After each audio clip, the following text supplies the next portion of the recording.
Hello and welcome to the Genius Move Audio Academy podcast. My name is Paul Brewer. In this podcast, I'll chat to people who are professionally involved in the music business both here in Ireland and abroad. If you're listening to this, perhaps you have an interest in learning. Please visit geniusmove.ie, check my courses or book a one-to-one teaching session. My guest today is Tomás Mulcahy, who is a lecturer at T.U.S. Limerick. I recently interviewed him from his home studio on a hot day, so we left the windows open and the noises that are there are there. I began by asking him how long he'd been lecturing there and about the courses he lectures on. I've been there 15 years now. Started teaching on the music technology and production course, then moved over onto the creative broadcast and film production degree, as it's called now. So I'm across both, back and forth, depending on what's needed staff-wise. So currently I'm teaching live sound on the music tech and all aspects of audio production in first and second year for the creative broadcast course. So we have two degree courses. There's a level 7 on each and level 8 on each. That's 3 years and 4 years. Yeah, they're both popular courses. We get more than enough applications for the places that we have. We could provide more places if we had the resources provided to us. That's, like the rest of the public service, that's an issue. One of the interesting paths people take, actually, I think is a good one, is coming in on the music tech. And then for the fourth year, when they do the level 8, they go over to the AV side and they do a mix of music production and production for film and TV and broadcast. And I reckon those students have, they've got a nice broad skill set. They're probably the most employable. Whereas, as you know yourself, like the music business isn't, I wouldn't recommend anyone try and, open a studio or whatever. Yeah. I hear you. Not to make money anyway. Yeah. Yeah. Like how many's in a class? It starts out like usually around 30, 35 in first year. Fourth year, then it's usually, I'm not sure about the numbers on the music tech because I haven't done fourth year there in a good while, but it'd be around 20-ish, something like that. So we get to teach more than lecture, really, and do a lot of practicals. So, you can easily do a practical we do the practicals, divide them into 2 groups, maximally 15. So, it's the best way to learn. Right, yeah. A little bit of theory and a lot of putting it into practice. You mentioned 20 in fourth year. So does that mean a third of them quit, drop out? Or? Well, yeah, like you do get, like Ireland has the highest number of people with third level degrees. And it's an issue across third level, really, that there are too many people doing degrees. There are some people. When you say too many? That are off doing an apprenticeship. Well, the system isn't perfect. Like this year, the apprenticeships were put on the CAO to try and address that. So, you'll always have some students who they'd be better off doing an apprenticeship. But, sometimes people get attracted by the sexiness of music and film and all that. And they think maybe I should work in that area when just a regular 9-to-5 job doing a craft, probably more appropriate for them. You'll also get people who are just doing a degree because, one must get a degree. Right. And career guidance, it depends on the school. Career guidance isn't great, really. Kids, it takes them a while to figure out what they need to do. So it's not so much people dropping out, but they'd change course. They'd realise after first year that, oh, right, this is the wrong course for me. If you look at the figures across third level, that's pretty high as well. People, the dropouts in first year, they move to another course or another career path. So is that first year a kind of a dry run, let's see how college works type of year? Is that how that kind of works? Is it acceptable to have a 40% dropout, do you think? Or 30%, whatever? No, I wouldn't, we don't have a 30% dropout rate. Like if you go to third year, you get your level 7 degree. Then you may or may not choose to go to fourth year to get the level 8. Yeah. And for a lot of people, a level 7 is sufficient, to get a job of some kind, not necessarily in the area. For example, you'll have students who they'll go and work for Intel, just an ordinary job, but you'll need a level 7 for a job like that. Right. And is it the fact that you've done a level 7, no matter what the kind of subject is? Yeah. Dell, it's not Intel, Dell, yeah. That's kind of their That proves you can count. It proves you can read a brief and follow the instructions and Right. meet the deadlines, do a little bit of critical thinking, you have some research skills, you can work on a team. Right. If you look at the QQI guidelines for degrees, those are important fundamentals on any course. And coming out of the Leaving Cert, depending on the school, again, they mightn't have those kinds of skills, and the age group as well. So, things like critical listening and teamwork, reflective practice, those kinds of basics, those fundamentals. Yeah, we are teaching like music production or film and video, etc. But we're also teaching, how to learn, the kind of skills that you need to. Yeah, exactly. Learning how to learn. Yeah, that informs a lot of what we do. Is the music thing less focus on the music thing, do you think, overall in your current teaching? Yeah, for my current teaching, yeah. It's just that, like, it's a distribution of staff skills. I would have worked doing location sound and post and live sound, before I did my teaching diploma. So I've got the experience to teach those. So I get to do those ones. The teaching diploma, where'd you do that? Oh, I did that in UL in 2004. And then I spent 2 years, 2-ish years, was it 2 or 3 years? Yeah. It's more actually, yeah. It was 3 years teaching second level. Oh, right. Doing maternity leave covers and subbing and that kind of stuff. Music. And all right, music, and yeah. CSP. This is our second attempt at doing the interview due to internet bandwidth issues. And in our first run, you mentioned, what was it, dual teaching? Was it 2 teachers per class? Oh, yeah, team teaching. Team teaching, yeah. Team teaching, yeah. Yeah, like I've never heard of that. And that seems like a brilliant idea to me, insofar as my experience of teaching Minute last year or whatever, to be going for the hour constantly is a hard gig to do. It didn't have huge numbers, but nevertheless, it was a difficult thing to do. How does team teaching work? Do you both plan to, this is what we're going to teach today? Is that how it works? Or you've actually raised 2 interesting issues there in the art of teaching. Like, you have the hour to work in, and how do you use it? That's one thing. But team teaching, like, my dad started teaching in 1973, and I guess it's in the blood, because my mother used to do a Nianra, that'd be a nursery school, Oscoilga. So they're both teachers, and it took me a while to come around to the fact that it is kind of in my blood to do it. But he used to do a lot of team teaching, like in the 90s. He started doing it, and he developed kind of a formula in his school to do it. Like when you have a colleague that you can collaborate with. Yeah, secondary school, yeah. All right, okay. Yeah. It's just collaboration and teamwork. So we'd work together. Like Peter Diffley that you mentioned, that's our mutual friend. Yes. Like Peter was amazing. Peter was employed as a technician, but he had so much experience, so enthusiastic for the subject, and a highly intelligent guy. I mean, he got headhunted by a pharmaceutical in the U.S. That's what happened there. That was a surprise. What a surprise to me. Yeah, I know. Like, yeah. Oh, you do that? Well, I mean, well. Yeah. He's just an engineer, like a proper engineer.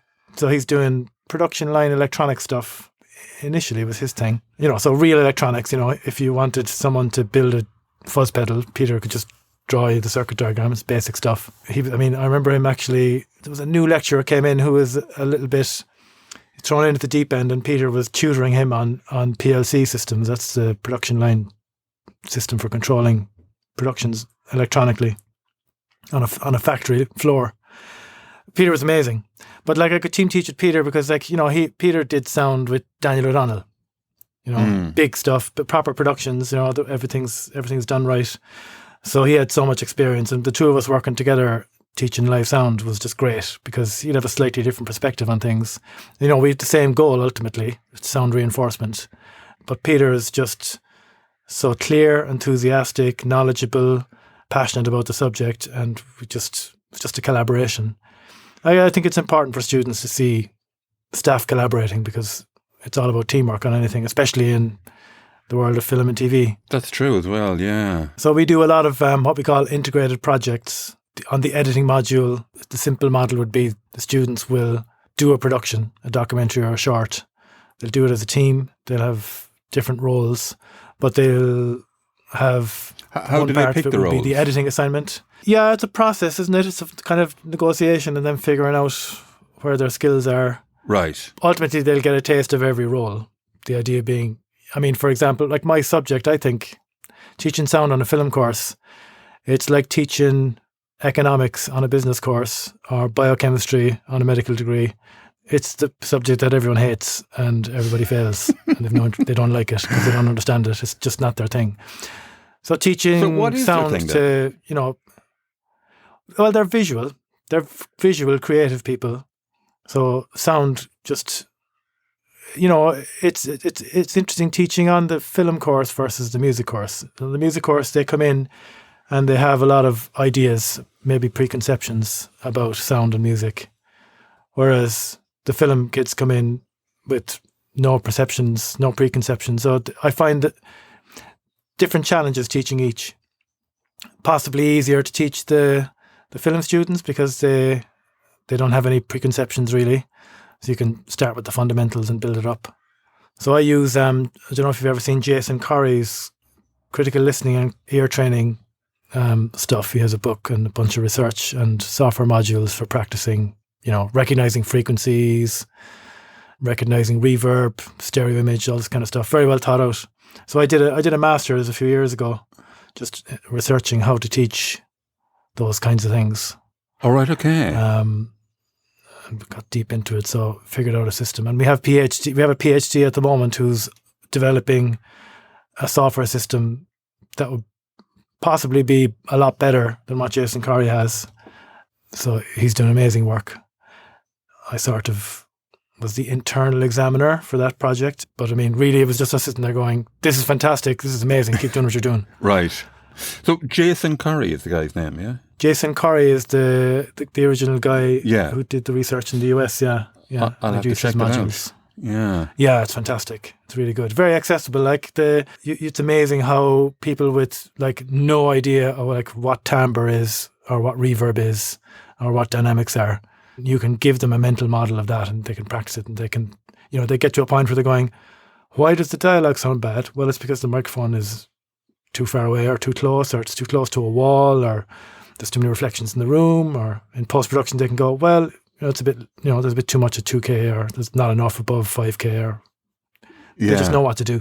Right, okay. I mean, my kind of basic criteria really is they need to go out the door here as film students and be able to record perfect location dialogue. And like, that's just a godsend then for the post people, because they're like, well, we have the dialogue, we have the atmos, so now we can just, they're not fixing stuff. They're just putting it together. Right. I think that's not to blow my own trumpet. Like, I'm not the only person teaching sound. I have other colleagues on the same course, like, and we work together on the stream from first year to fourth year. But we hosted I forget the exact title of it, but it's the film festival for all of the third level courses in Ireland, and they all, most of them completely lacked sound. I mean, there were some productions that had no sound at all. Like, you're looking at animations that have little or no sound. There wasn't even credits for sound. Nobody did it. Like, nobody's doing the sound on these short films that students are making. And so it looks like we're the only degree course that includes sound. Would that be a way for a student to get ahead of the posse, to accept that sound is needed? That's a really interesting question, because funnily enough, like in the TV and film business, the sound jobs are kind of oversubscribed. There's lots of people who want to do those jobs. Nobody wants to be a boom op, but lots of people want to do post, and they want to do mixing and the kind of the showbiz side. Yeah. But what we need is like assistant directors, VT operators, the less glamorous stuff, or the titles that nobody knows, don't know what that job is. Right. But once they go through our degree and, on the theory side, you give them the framework and the language and the understanding of how it works, then they start to understand what all the roles are and they figure out where they can slot in. Well, am I allowed to complain about broadcasters that are bad? Yeah. I actually use not all, but some RTE stuff. Now, I mean, I say RTE, but like their productions are so sliced and diced and subcontracted out and all this that it's hard to say. There's a systemic issue in RTE. Like, they don't pay people enough. They're under-resourced. They don't retain people who learn the craft. They don't train. It's not really one person's fault or anything like that. It's just the way the system works or doesn't work. But I've used RTE news broadcasts as examples of how not to do stuff. You get things where there's clicks in the edit. Yeah. The dialogue level and timbre changes drastically from one person or journalist to the next, and you're like, what did they just say? I don't know. From what one they said. sentence to the next in the same clip. Yeah. And then you compare that to the BBC, where they've got on the face of it, it's a pretty simple template, but they've got strong production guidelines. Like, you compose, if it's just camera up and journalist and no sound up, there's a way to compose the picture. There's a set of colours that they use. They have a palette. There's a place to put the mic. There's a level to set the mic with. They don't have a big furry yoke in the picture.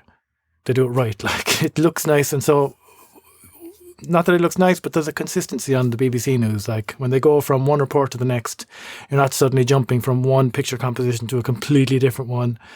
The timbre level of dialogues is consistent. You can actually hear what people are saying. My favourite one is that they keep standing every time. For years they do a report. They do a report from the Dáil, and they stand across the road in front of the gate.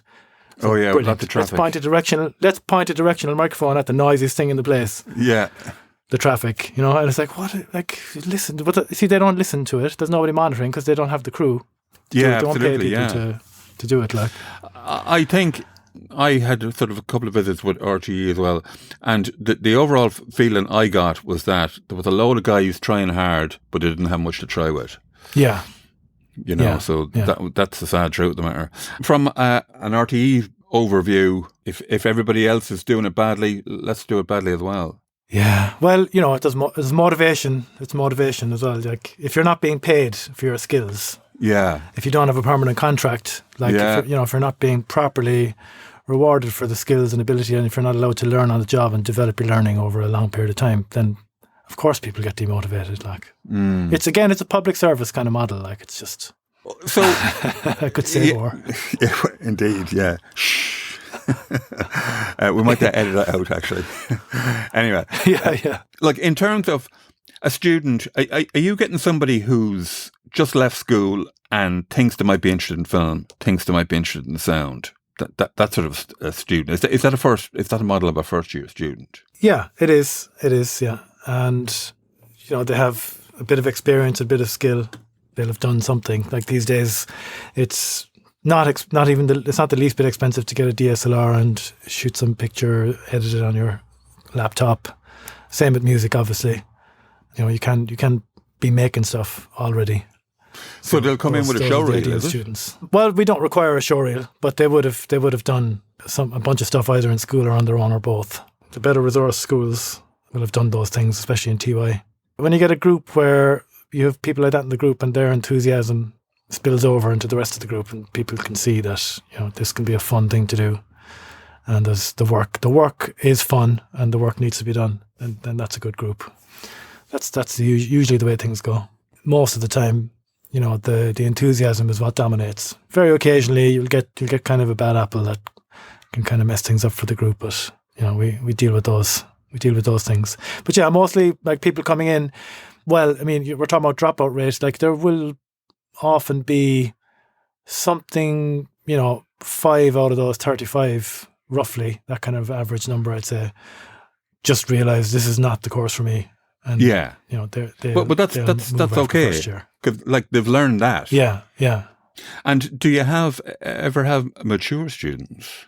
Yes, we do. I love having mature students because 99% of the time they're the ones who aren't afraid to ask the stupid questions. Like, yes. Sing the stupid question, but you'll be guaranteed, like, what they're asking is what everyone else is thinking in their heads, that they're afraid to say it. Absolutely, yeah. And just the work ethic as well. If it's a younger age group, 18, 19, there's still a bit of that, like, go away, you swat, a little bit, But if there's a mature student, everyone goes, oh, okay, let's, they just work. Right. So that's a sort of a calming effect on the class then, is it? Yeah. It works a model both of how ways. to work. Like, it's good to have a mix.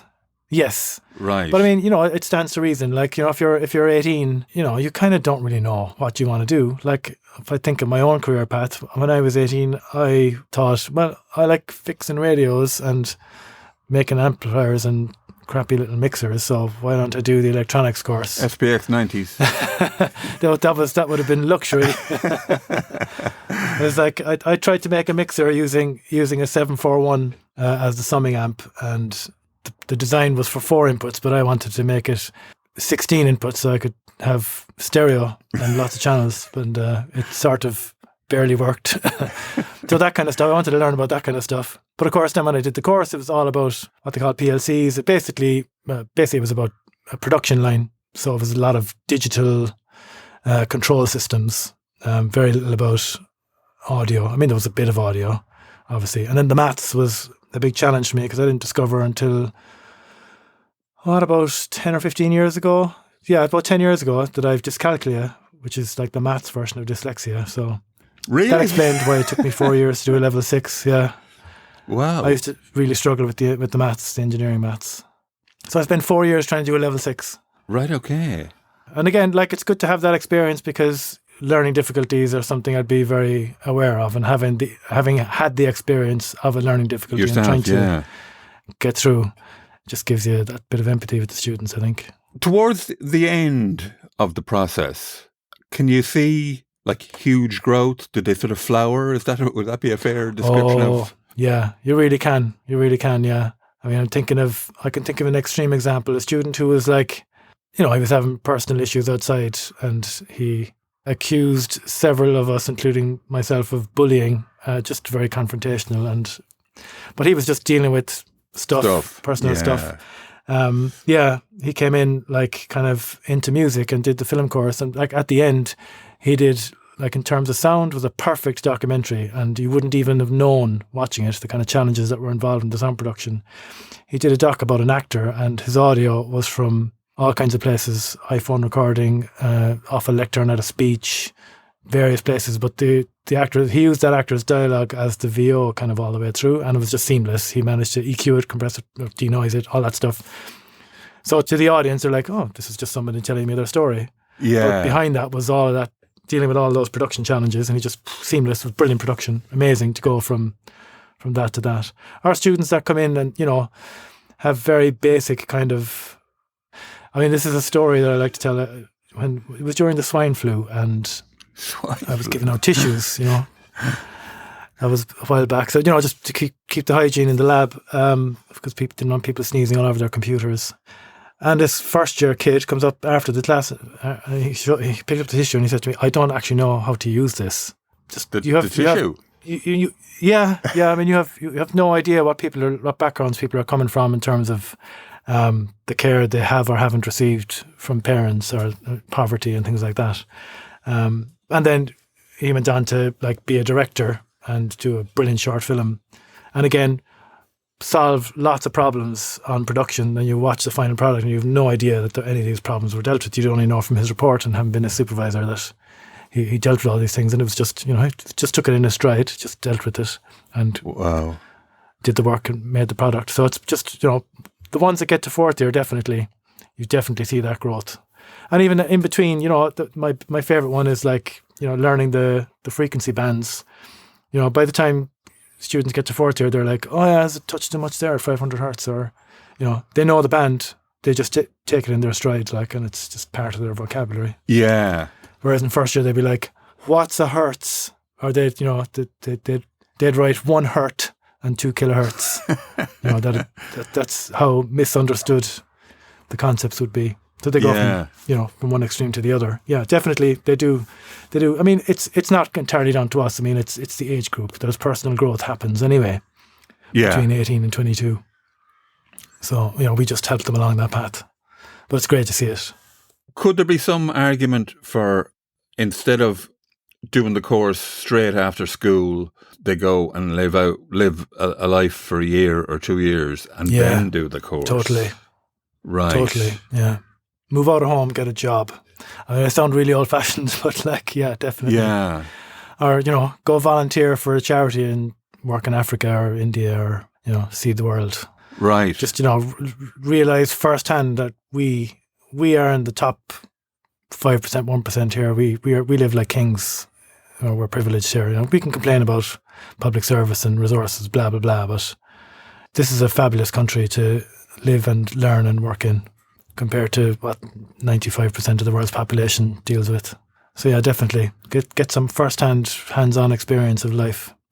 That'd be great if that was facilitated. A gap year. Or a gap 2 years, whatever, yeah. A gap 2 years, yeah. But I mean, that's grand if your parents can afford to ship you off, or you happen to have the money, or if you want to live on beans for a year. And we get students who, they work through college, and that's a struggle. But we've had students that are, they're the shop manager or whatever.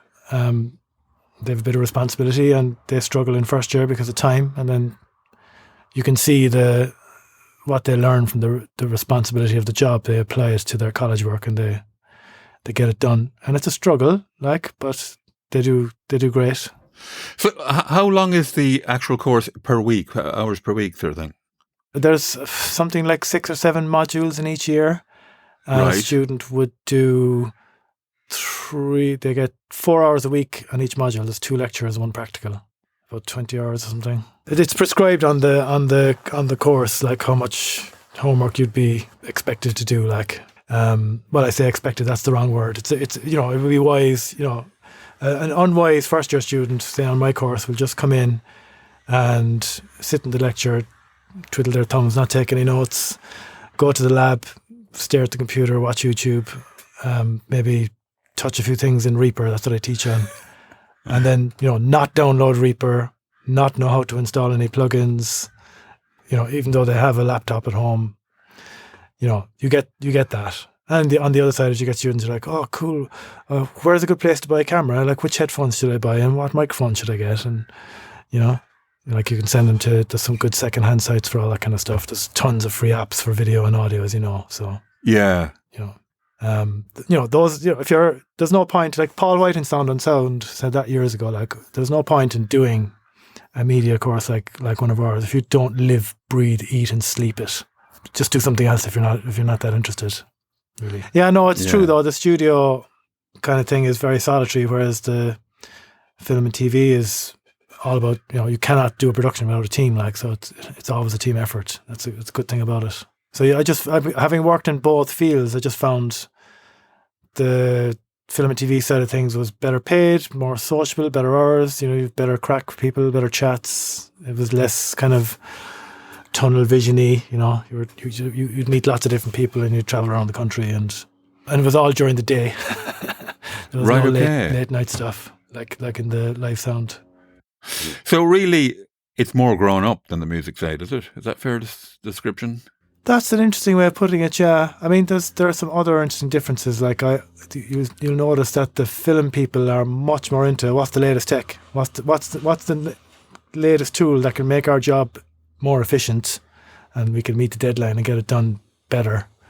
Whereas the music crowd are still like, oh, analog tape, oh, vintage synth. And you're like, okay, that's brilliant, you have a vintage synth, but is it actually working at the moment? Can we use it in the session? Oh no, we need to get it repaired. Whereas the film crowd are like, it doesn't work. Well, just fix it, like, get the job done. We have to shoot now, like. There's 30 people on the set. If your vintage Neumann microphone isn't working, and you're not going to bring. I remember actually, I was in RT Radio, and they had a load of Neve preamps, and I was thinking, yes, we can use the Neve preamps in the session, like deadly. And your man said, no, we can't use that because it was doing a live session to air. So the last thing he wanted was the kick or the snare mic to drop out. So yeah, it's funny. Like the 32-bit field recorders now are becoming a lot more affordable because Zoom have them, and like. I'd say some music people think that's the work of the devil. What? You don't set the level. You don't have to set the level. You can do it in post. What? And I think that's brilliant because it takes your mind off one, like, pure technicality. Like, you set the level so the thing doesn't clip or it's not too noisy. You're focusing on the timbre. You're moving the microphone. You're listening. You don't have to worry about level. That's just fantastic. It's a godsend.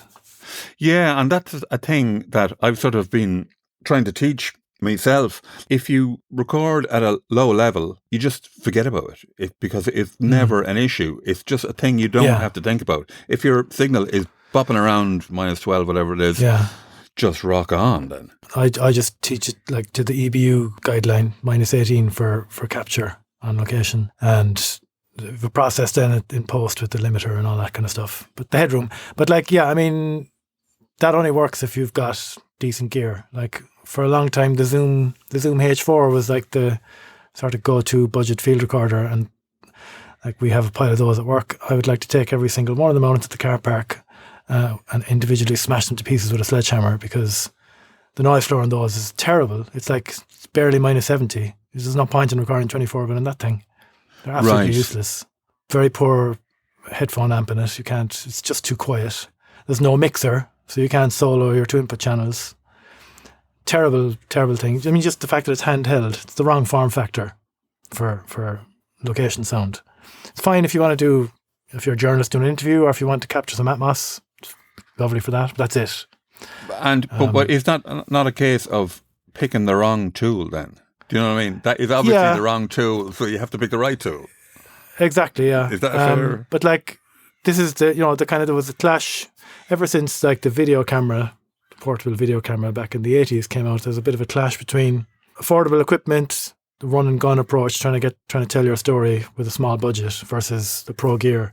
You learn the reason there is such a thing as professional gear. It's not because it's expensive. It's because it doesn't break. It's super quiet. You can just rely on it. It's not going to get in the way, and you'll meet your deadline efficiently. That's what it's about. And like you were talking to Chris Walls there in that interview, that's something that needs to be experienced as well. I think, when you're mixing in a room. That time when I met you first, that was in Peter Marr's studio. Oh yeah, Chris had just done that one. Oh, and that's one of those studios show? where all right, that's where we met initially. That whole day, yeah. It was 2009, 8 or 9, might have been 8. Okay. Not sure. Yeah, but I mean, it would have been maybe the second time I was in a room that good. But it's the kind of room where you put up the fader and you listen to the vocal and you just know if it works or if it doesn't work. Like if you're listening to your favorite albums, you just hear, oh, so that's the vocal take they pick because it works. They're going for it. There's no second guessing. Like in the podcast there, Chris mentioned that you can have a cognitive process going. Your brain can compensate for all kinds of problems in a room and in a system. You can learn the room. Comes a point though where that's really taxing your stamina, and it's just going to tire you out. His example of the guy who was having the issue with whatever frequency it was, and it was the Fraser T. Smith. Yeah. Like, so, I mean, obviously, he's a seriously good listener. He could hear there was a problem, but he just didn't know the cause. Like, on a really basic level with students, like if I'm teaching critical listening to students, they're completely wasting their time trying to do it on Apple AirPods. Absolutely. They need a decent pair of headphones. Like, the minimum decent currently would be like Audio-Technica M20s. That's a very decent device for critical listening. You can... it's pretty much not going to get in the way. I mean, you could do better, obviously, but it's affordable for a student. They're not going to be able to learn anything about critical listening if they haven't got something that's reasonably transparent. Absolutely, but then in a room like that, when you actually experience it, you bring up the vocal and you go, oh, there it is. Like, there's no second guessing. It's just right there viscerally. You don't have someone telling you, oh, this is a flat signal from 20 years. So you can just hear it, you can experience it, you can feel it in your body.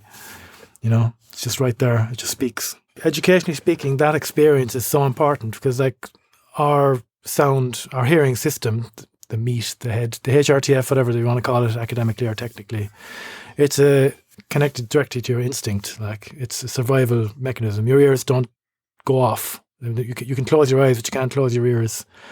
So we experience sound on a very instinctual level. It's largely subconscious, and that's why it gets neglected in film, because it isn't until you actually experience amazing sound that you viscerally, instinctively feel, oh, right.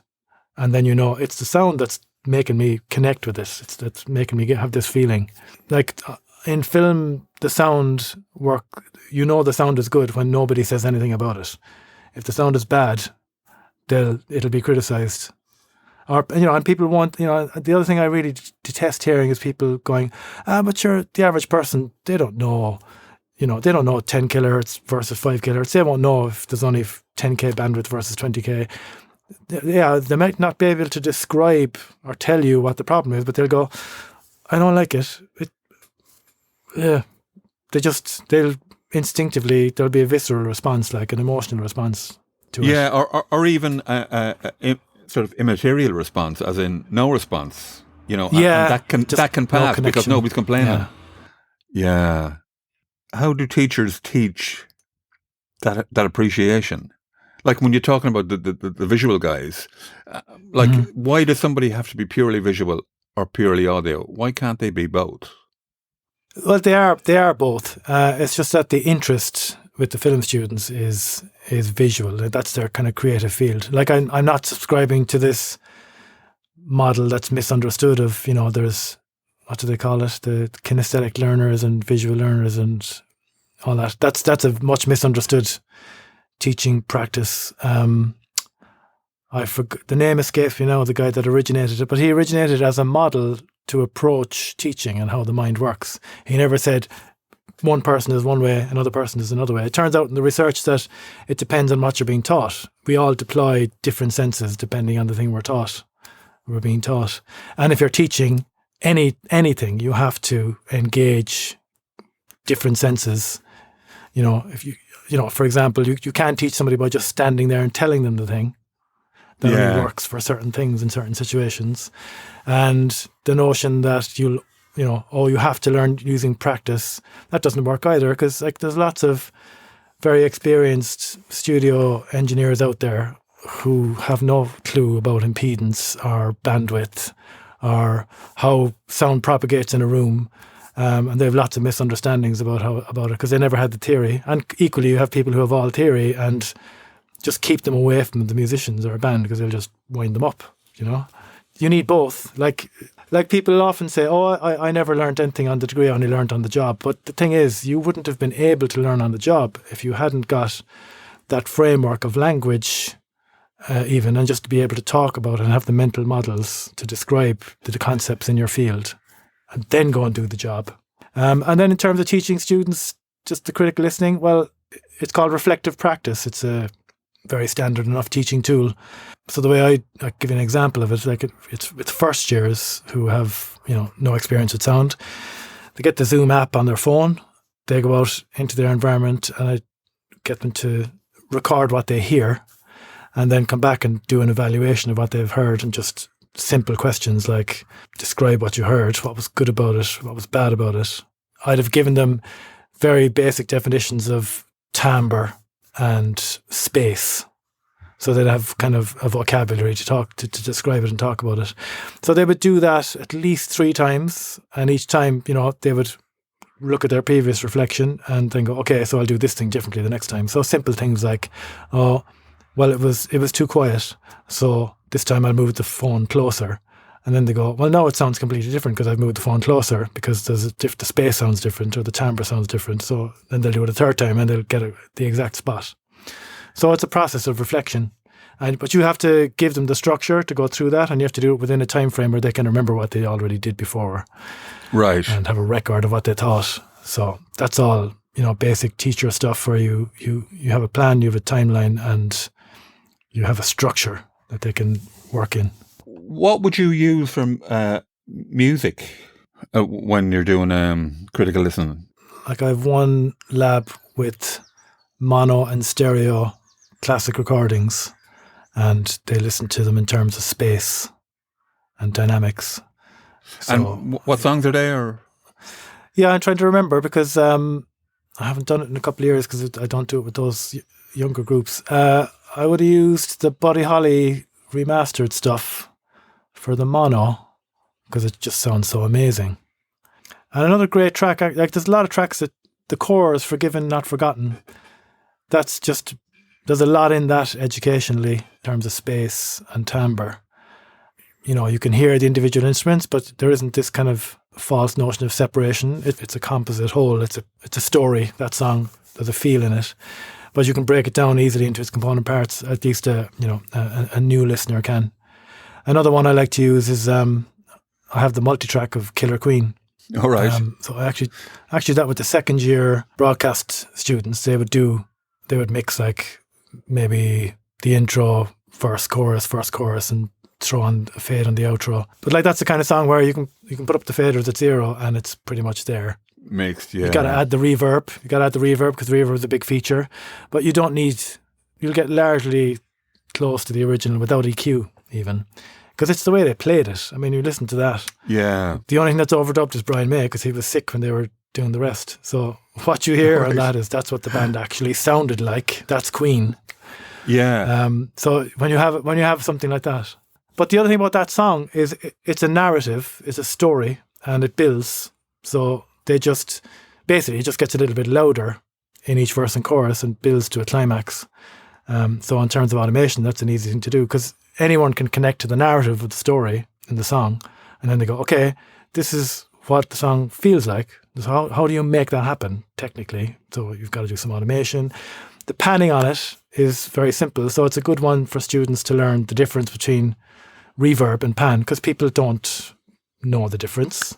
So on that one, if it's panned, it's going to be it's LCR.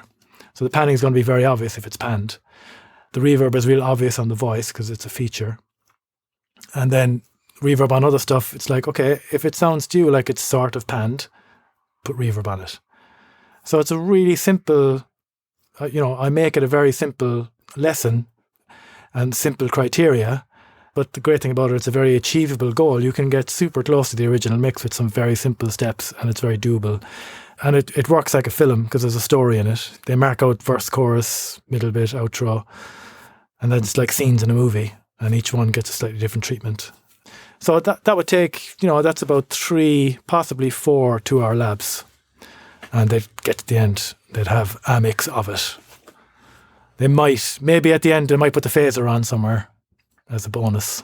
Like, is that 4 classes then on 4 different occasions, or is it across the day? Yeah, 4 2-hour labs. One right. per week. Okay. So will they reflect on the work done so far? Is that and make changes appropriate? Is that the teaching, or is that not with that particular one? No, not with that particular one. Like I've it finally honed now where I know how long it takes them to do each bit of the production to reach a certain level. Right. And then I'd assess it in class and give them feedback. Like it's continuous assessment, so they get feedback on each. I've built in time at the end. I can sit with each student and give them time. Now that's assuming I've only got 15. If you've more than 15, it's a bit of a balls. Right. To do that. Because if you can imagine, like if you have, if you have 15 students, you have 2 hours, 5 minutes per student, that's an hour of your time just talking to them once.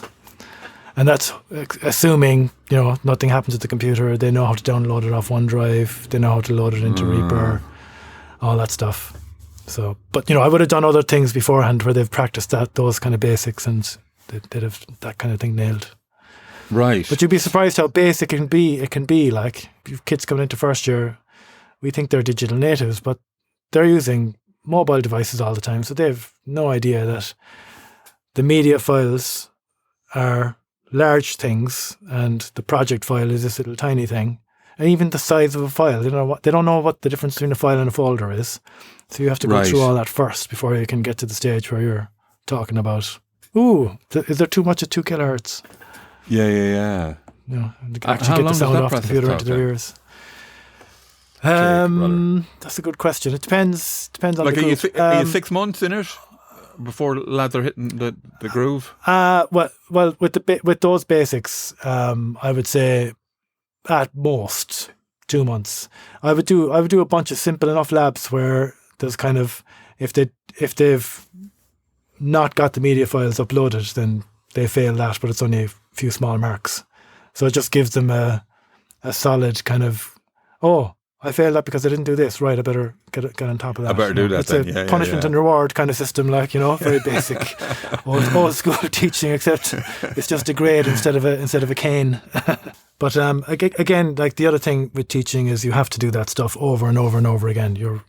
Sometimes it can be a bit like Groundhog Day, because you could have, you'd have a second year group, you'd have one half of the group for 2 hours, then you'd follow that with another one for 2 hours, and exactly the same problems would come up. But like I was saying, like by the time they get to even the end of first year, actually, like I get the first years to do a sound design project, and they take their own field recordings and they do a bunch of processing. Very simple, reversing, time stretching, bit of reverb, bit of EQ, make a structured piece 1 minute long with your own sounds. They even do a little bit of subtractive synthesis and a little bit of sampling. Put all that together and make this mad 1 minute sound piece. They do amazing stuff. I mean, because these are people, they're not musicians, but they're making a kind of musical piece, and just the ideas they come up with. I'd say at this stage, I've got a collection of the synth plugin I use is the T.U.S noisemaker. Like the sounds that the students have come up with, make a bank of presets with those. They're amazing. Things I'd never think of. And like I do sound design, you know, as a kind of a side gig. And some of the stuff they come up with is like, I would never have thought of that. That's cool. Because their approach, the way they look at it is totally different to yours. I guess you can learn as well from your students. Absolutely. As well. Do you Teaching is the best way to learn. And that goes back to what you were saying at the start about trying to use that hour. And you know, that hour can be intimidating. You feel like you have to fill it up. But after a while you realise, I need to let the students do some work. I need to collaborate with them and let them teach me stuff as well. And then you realise it becomes... Unfortunately, there's no exam in that. Oh, you can make you can make it an examinable thing. Like you can. All right. Especially like with some of the second years this year, I did their reflection on various critical listening things. I just had a chat with them. Like, what did you think of it? How did you feel about it? What did it do or what it didn't do? And that's what I graded them on. A little discussion, individual discussion. I did that with a few of the practicals, and then they take what they learned from that and they'll use it in the project. So this would have been mainly to do with EQ and compression and limiting. Well, limiting, not compression. Just on dialogue and what it does. And also different microphones. We did that with different microphones as well on dialogue. So I kind of pushed the ball out a little there with the second years to do that. You know, they would try different microphones and have an opinion on how they sounded on different voices. And it's great, you know. Some student would say, oh my God, I hate Rode NT5s. They're so essy. And like, you know, that's fine. It's great that they have a strong opinion about a microphone because it means they have an aesthetic that's associated with the practice. But is that sound on sound speaking or is it the student speaking? Oh, it's amazing, yeah. No, they can hear that stuff. Like they love they wouldn't be reading sound on sound at all. This is the film students. Like, I suppose that's true as well, yeah. I mean, it was when I was doing with fourth years, I used to do, I haven't had fourth years for a couple of years, but we'd do Foley and I'd give them a bunch of mics to try out, like. So we've got nice mics. We've got 4-4, we've got a U87, we've got a KM184, yeah. So, you know, so they try the 184, they try the NT5 and the NT55, they try Audio Technica 2020. But like what's really funny is like they have no mass in the cost of these microphones. They're not reading the magazines, they're not getting advertised that, they're film students. Give them the U87 and the 2020, they nearly always prefer the 2020. Now that's because our 87 was a bit broken for a while. There was something loose in the grill. So sometimes it would sound fine and other times it would be weird and phasey. But they could hear that. And they would go for the 2020 instead. The 184, which I personally I don't like it. Like the original 84 is nicer, or the Gefell. Anyway, I can't remember the number. You know, it's the same form factor. It's a small diaphragm pencil capacitor mic. But for their purposes, for Foley, they'd always go for the NT5. You know, because it's got the boost that the older Neumanns would have had. You know, that like nice top end thing. Whereas the 184. For me anyway, it's kind of this weird halfway between, it's got a bit of a boost, but it's not enough of a boost. It's just sort of, but like, you know, these are all subjective opinions. And like, if students start to relate like those kind of subjective opinions with objective things like the frequency response to the microphone.